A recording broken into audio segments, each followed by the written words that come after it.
سورۃ القلم، بسم اللہ الرحمن الرحیم، نون والقلم وما یسطرون۔ قرآن مجید کی 3 سورتوں میں سے یہ ایک سورت ہے جس کا آغاز حروف مقطعات میں سے ایک ہی حرف سے ہوا۔ اس سے پہلے ہم صاد اور قاف یہ 2 سورتیں پڑھ چکے ہیں۔ ان سورتوں کے نام بھی اسی پر ہیں، سورہ صاد، سورہ قاف۔ اس سورت کے 2 نام ہیں، اس کو سورہ نون بھی کہا جاتا ہے اور سورہ قلم بھی۔ نون والقلم وما یسطرون، نون اور قسم ہے قلم کی اور جو کچھ وہ لکھتے ہیں۔ اس قلم سے جو کچھ چیز لکھی جاتی ہے، سطر جو ہے وہ کسی چیز کو لکھنا۔ ما انت بنعمت ربک بمجنون، اے نبی آپ اپنے رب کے فضل سے ہرگز مجنون نہیں ہیں، آپ پر کوئی آسیب نہیں ہے، آپ پر کوئی دیوانگی نہیں ہے۔ یہ اصل میں چونکہ باتیں کر رہے تھے مشرکین قریش، حضور صلی اللہ علیہ وسلم کو کوئی مجنون کہہ رہا ہے، کوئی دیوانہ کہہ رہا ہے، کوئی ساحر کہہ رہا ہے، اور یہ شروع کا دور ہے ابھی، تو آپ بہت طبیعت میں انقباض محسوس کرتے تھے۔ توقع نہیں تھی، یہ قوم جو کل تک مجھے الصادق الامین کے لقب سے خطاب کرتی تھی، مخاطب کرتی تھی، اور اب جو ہے وہ کس طریقے سے مجھے تمسخر و استہزاء کا نشانہ بنایا جا رہا ہے۔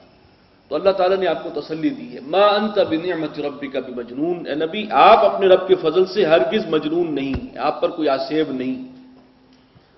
وَإِنَّ لَكَ لَأَجْرًا غَيْرَ مَمْنُونٍ، اور آپ کا جو اجر ہے وہ کبھی ختم ہونے والا نہیں ہے، وہ اجر ہے آپ کے لیے اللہ کے ہاں۔ وَإِنَّكَ لَعَلَىٰ خُلُقٍ عَظِيمٍ، اور یقیناً آپ اخلاق کے اعلیٰ پیمانے پر ہیں، بلند ترین اخلاق عالیہ کے مالک ہیں۔ فَسَتُبْصِرُ وَيُبْصِرُونَ، یعنی ایسا شخص جس کے اخلاق یہ ہوں، جس کا رویہ ایسا ہو، جو یتیموں کی خبرگیری کرنے والا، بیواؤں کی سرپرستی کرنے والا ہو، انتہائی مہربان اور شفیق انسان ہو، شائستگی ہو، اعلیٰ اخلاق کا مالک ہو، کیا اس کو کوئی مجنون کہہ سکتا؟ کوئی مجنون دیکھا ہے ایسا؟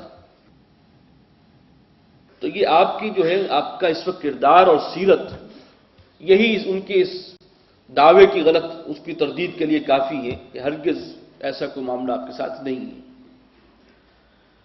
فَسَتُبْصِرُ وَيُبْصِرُونَ، تو ان قریب آپ بھی دیکھ لیں گے اور یہ بھی دیکھ لیں گے۔ بِأَيِّكُمُ الْمَفْتُونُ، کہ تم میں سے کون ہے کہ جو مفتون تھا، جو مجنون تھا، جو پٹڑی سے اترا ہوا تھا۔ إِنَّ رَبَّكَ هُوَ أَعْلَمُ بِمَنْ ضَلَّ عَنْ سَبِيلِهِ، بے شک آپ کا رب خوب جانتا ہے ہر اس شخص کو کہ جو بھٹکا ہوا ہے اس کے راستے سے، وَهُوَ أَعْلَمُ بِالْمُهْتَدِينَ، اور وہ جانتا ہے اس کو بھی کہ جو ہدایت پر ہے، راہ راست پر ہے۔ فَلَا تُطِعِ الْمُكَذِّبِينَ، تو اے نبی آپ اطاعت نہ کیجئے، کہنا مت مانیے ان جھٹلانے والوں کا، ان کے کہنے میں نہ آئیے۔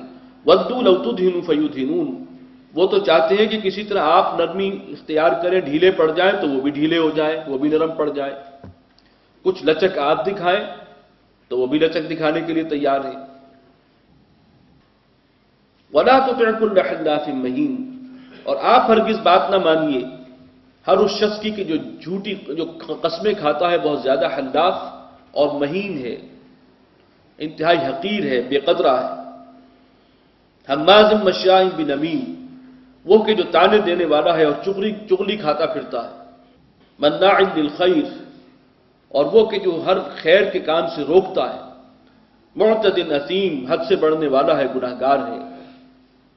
یہ الفاظ بڑے سخت ہیں، لیکن اصل میں ایک طرف حضور صلی اللہ علیہ وسلم کے اخلاق عالیہ اور دوسری طرف سرداران قریش، ان کا کردار یہ ہے، اصل میں ان کے اخلاق یہ، اور یہ امر واقعہ ہے۔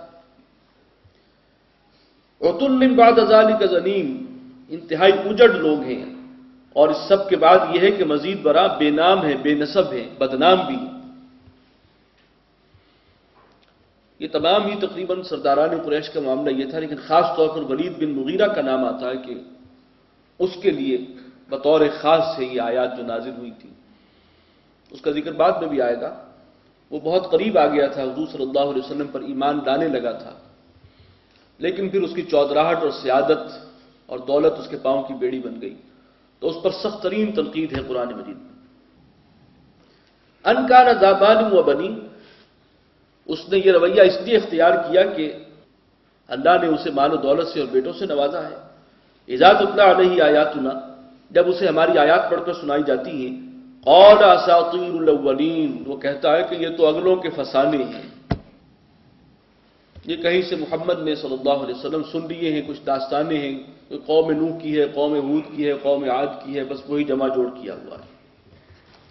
سنسمہ علی الخرطوم، ان قریب ہم داغ دیں گے اس کی سونڈ پر، یعنی بہت بڑا سردار ہے، اس کی ناک، اپنی ناک کا اسے بڑا خیال ہے، تو یہ جو ناک ہے یہ سونڈ کی شکل اس کی تشبیہ دی گئی، اس کی جو سونڈ ہے اس کو ہم داغیں گے۔ انا بلوناہم کما بلونا اصحاب الجنہ، ہم نے انہیں آزمایا ہے جیسے کہ ہم نے جانچا اور پرکھا تھا جنت والوں کو، باغ والوں کو۔ اب یہاں آگے باغ والوں کا ایک قصہ ہے نصیحت کے لیے، موعظت کے لیے۔ اذ اقسموا لیصرمنھا مصبحین، جب انہوں نے آپس میں قسم کھائی کہ صبح ہوتے ہی باغ کا پھل توڑیں گے، باغ پکنے پر آیا ہوگا، طے کر لیا انہوں نے، کچھ بھائی تھے، مشترک باغ تھا کہ صبح ہم نے باغ توڑنا، پھل توڑنا ہے۔ ولا یستثنون، اور انہوں نے انشاءاللہ نہیں کہا، کوئی استثناء نہیں کیا، انہیں اس کا خیال نہیں آیا کہ اگر اللہ چاہے گا تو ہم یہ کر سکیں گے۔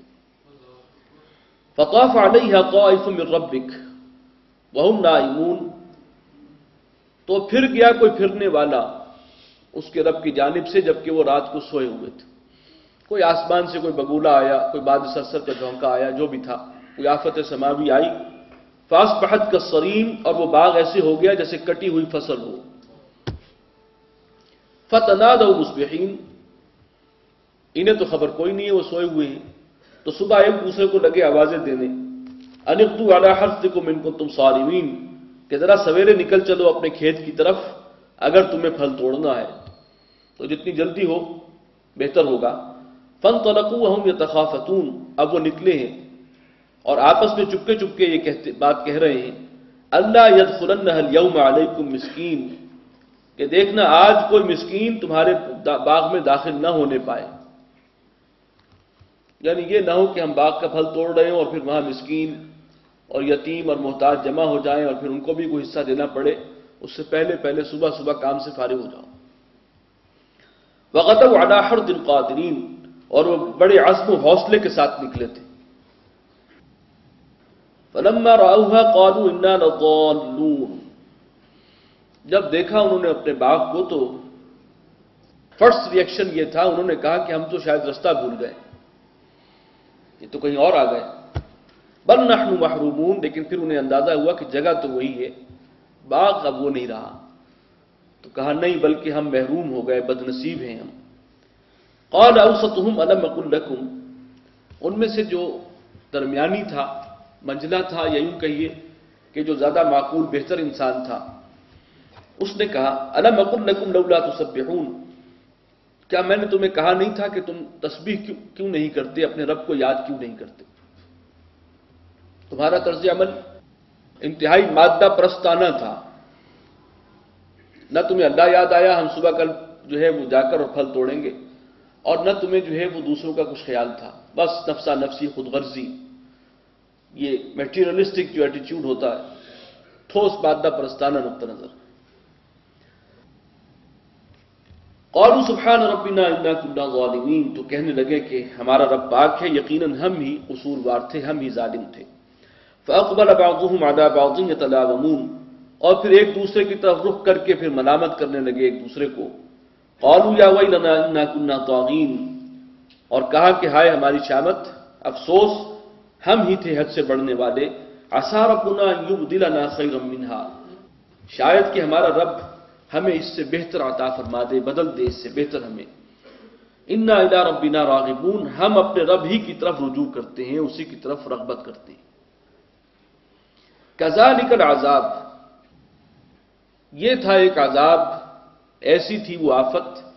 ولعذاب الآخرۃ اکبر، اور جو آخرت کا عذاب ہے وہ بہت بڑا ہے۔